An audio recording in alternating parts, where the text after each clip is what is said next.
E aí pessoal, tudo bem? Quem fala aqui é o professor Braga, do Oficina de Estudante, trabalho com a Química e vou dar uma dica, fazer uma revisão bem rápido sobre o assunto isomeria.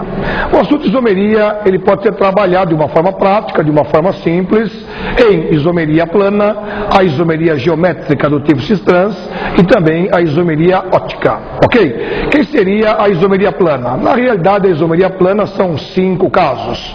O primeiro caso de isomeria plana é o caso de isômeros funcionais.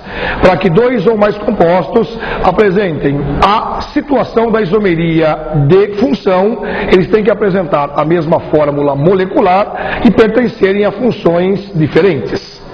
O segundo caso de isomeria plana seria a isomeria de cadeia. Quem seria a isomeria de cadeia? São dois ou mais compostos com a mesma fórmula molecular, pertencentes à mesma função orgânica, mas apresentando cadeias diferentes.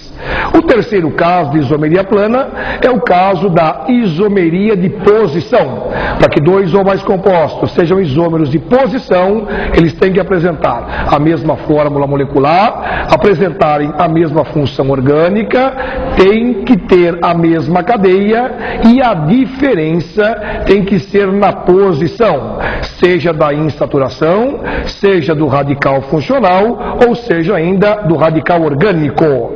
O nosso quarto caso de isomeria plana é a isomeria de metameria, que também recebe o nome de isomeria de compensação. Quem seria esse caso? Dois ou mais compostos que apresentam a mesma fórmula molecular, pertencem à mesma função orgânica, apresentam a mesma cadeia carbônica e a diferença agora está na posição do heteroátomo. Quem seria o heteroátomo? É o átomo diferente de carbono entre carbonos. Também existe um caso que não é tão usual, que é o caso da isomeria de tautomeria. Quem seria esse caso? Os isômeros de tautomeria, os tautômeros, são mais ou menos assim. Tem que ter a mesma fórmula molecular e tem que coexistir em equilíbrio dinâmico. É muito comum o caso de enol com aldeído, que é o equilíbrio aldoenólico, e também o caso de enol com cetona, que é o caso do equilíbrio cetoenólico. Então, estes seriam os 5 casos da isomeria plana. Existe um outro caso de isomeria também muito importante, que é o caso da isomeria cis-trans, a isomeria geométrica. Em cadeias abertas, quando é que essa isomeria é observada? Quando nós temos C dupla C e em cada carbono que apresenta a insaturação, 2 radicais diferentes.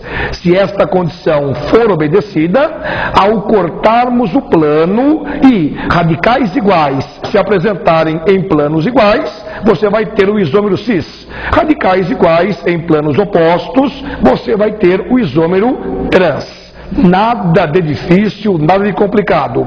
Esse caso de isomeria também pode ocorrer nas cadeias fechadas, ou seja, compostos cíclicos. Quem que você vai buscar? 2 carbonos vizinhos, onde esses carbonos vizinhos também apresentam aí, em cada um desses carbonos, 2 radicais diferentes. E o mesmo critério é válido. No mesmo plano, radicais iguais, isômero cis. Em planos opostos, radicais diferentes, você vai ter aí o isômero trans, sem problema nenhum.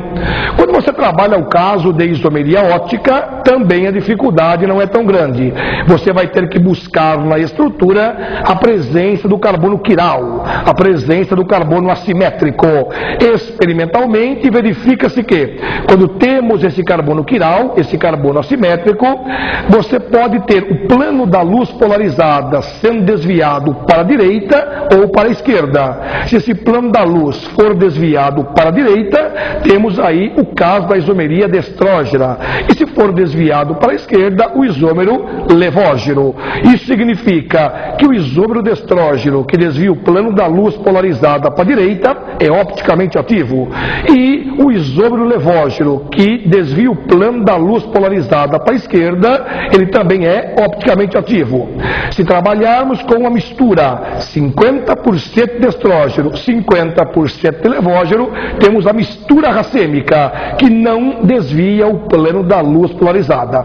Temos assim, então, uma mistura que não é opticamente ativa, ok? Não é difícil, não é complicado, é só seguir os parâmetros da teoria que os exercícios saem com grande facilidade. Um grande abraço e até a próxima.